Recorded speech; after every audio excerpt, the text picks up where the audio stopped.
मुझे आपसे कुछ नहीं चाहिए। मुझे जो देने वाले ने और गुरु ने दिया है उसके आगे आपके पास है भी क्या।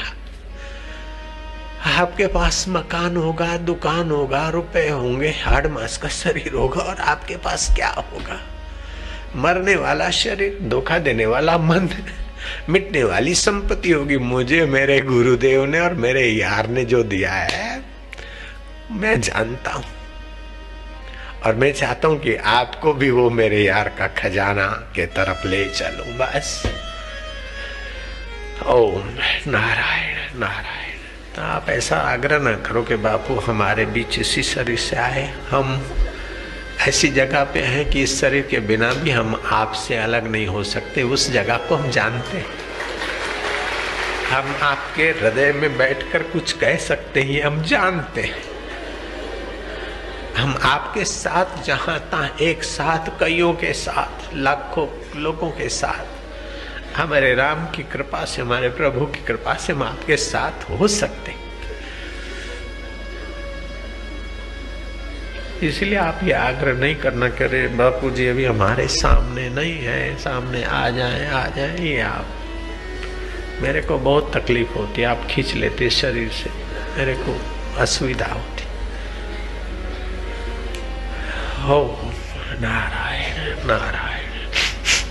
आप तो ये सोचो कि बापू का जिसमें मंगल हो भगवान वो करे। हम ये सोचे कि आपका जो मंगल हो भगवान वो कराए। इसमें आपका हमारा सभी का मंगल है।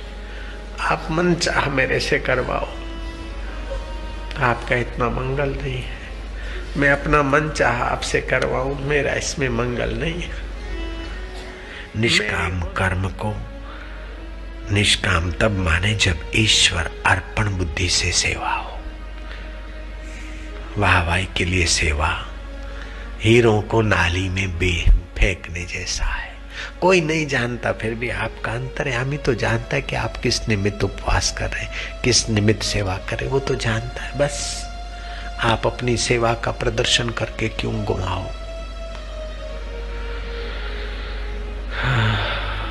भक्ति मार्ग में आप चलते हो तभी भी आपका चित्त शुद्ध होगा, तभी भक्ति फलेगी। कोई नहीं जाने, लेकिन आप ठाकुर जी को भोग लगाते तो आप अपनी वासना पूर्ति के लिए, भगवान के लिए लगाते कि भगवान की प्रसन्नता के लिए लगाते। आप अपने साक्षी आप है। आप पूजा करो भगवान को, गुरु को, जिनको भी भोग लगाते, वो भोग भगवान और गुरु की चीज है। आप स्वाद लेने के लिए उपयोग करते हैं? नहीं, स्वाद बांटने के लिए उपयोग करते। आपकी पूजा बढ़िया है।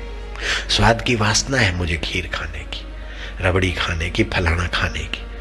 मैं ठाकुर जी को भोग लगाकर बांटूं और मेरे ठाकुर जी खा रहे तो मुझे अंदर का स्वाद आना चाहिए, फिर मैं थोड़ा खाऊं तो मेरी पूजा हो गई।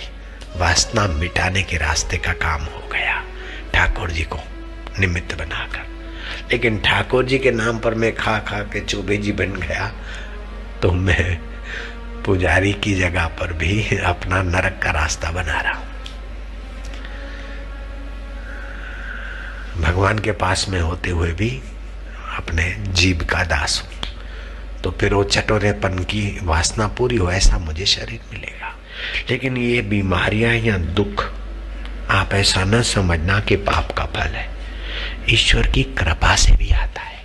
जयराम जी की, और वो ईश्वर के तरफ लगाता है तो समझ लेना कि ये जो दुख है ये हमको उन्नत करने के लिए आया है।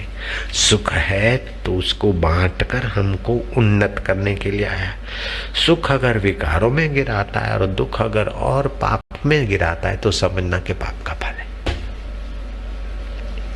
ये मैं किसी शास्त्र के आधार पर नहीं बोल रहा हूं, अपना मंतव्य, अपने अनुभवों का थोड़ा सा निचोड़ आपको सुनाता हूं। आप सहमत हो ऐसा मेरा कोई आग्रह नहीं, ये मेरी व्यक्तिगत अनुभूति आपको सुना दी।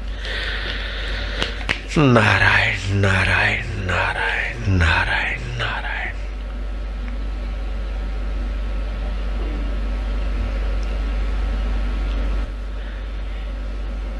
उसका मतलब है उस देव की कृपा को बुलाना। जैसे बच्चा रोता है या बुलाता है और माँ बाप ध्यान देता है, ऐसे भगवान का अंतर्यामी ईश्वर का ध्यान खींचने का नाम है प्रार्थना।